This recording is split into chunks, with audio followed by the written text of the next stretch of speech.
Hi friends, இன்றைக்கி நம்ம என்ன பார்க்க போகிறோம் அப்படின்னா, எல்லாத்துக்கும் தெரியும் பல்லை சப்போர்ட் பண்ணுறது கால்சியம், விட்டமின் அப்படின்ட்டு.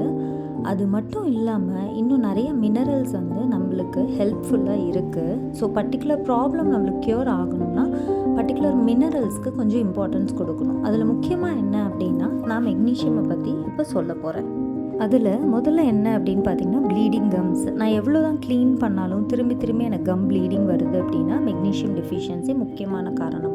அடுத்து என்ன அப்படின்னு பார்த்தீங்கன்னா, இந்த மாதிரி வாய் புண்ணு. மெக்னீஷியம் முக்கியமாக என்னென்னா நம்மளோட இம்யூன் சிஸ்டமை பூஸ்டப் பண்ணும். அப்படி பண்ணும்போது வாயில் இந்த மாதிரி அல்சர்ஸ் வந்தால் சீக்கிரமாக ஹீல் ஆகிறதுக்கு ஹெல்ப் பண்ணும். அது மட்டும் இல்லாமல் பல் சொத்தை.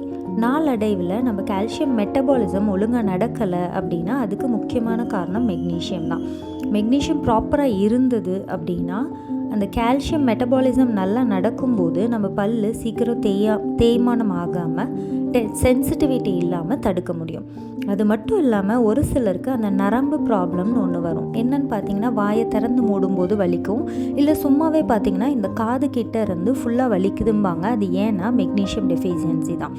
இன்னும் ஒரு சிலர் பார்த்தீங்கன்னா அவங்க வாயில் ஒரு மாதிரி மெட்டாலிக் டேஸ்ட் மாதிரி இருக்குது அப்படிம்பாங்க. இதெல்லாம் நான் குறிப்பிட்டு ஏன் சொல்கிறேன் அப்படின்னா, ஒரு பர்டிகுலர் மினரலை நம்ம முக்கியத்துவம் கொடுக்காம விட்டோம் அப்படின்னா அதனுடைய பாதிப்பு இந்த மாதிரி சின்ன தொந்தரவுகளாக நம்மளுக்கு தெரியும். மெக்னீஷியம் அப்படிங்கிறது நம்ம நரம்பை ரொம்ப நார்மலாக ஃபங்க்ஷன் பண்ணுறதுக்கு ஹெல்ப் பண்ணும்.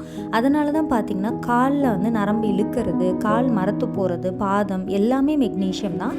அது மட்டும் இல்லாமல் அந்த நரம்புகள் பல்லுக்கும் இது கொடுக்கும். மெக்னீஷியம் குறையும் போது தொந்தரவு கொடுக்கும்.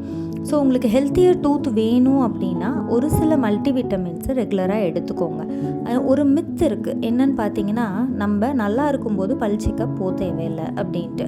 பட் நீங்கள் ரெகுலராக டென்டல் செக்கப் வந்தால் தான் நம்ம பல் எப்படி இருக்குது, ஆரோக்கியமாக இருக்கா, இல்லை ஒரு சில குறைபாடில் இருக்கா, அதுக்கு என்ன ட்ரீட்மெண்ட் பண்ணலாம், ஒரு ரெகுலராக ஒரு மல்டிவிட்டமின் எடுத்துக்கலாமா, வெறும் கால்சியம் மட்டும் பத்தாது, மெக்னீஷியம் எதில் இருக்குது, எப்படி நம்ம டூத்தை ஹெல்த்தியராக வச்சுக்கலான்னு சொல்ல முடியும்.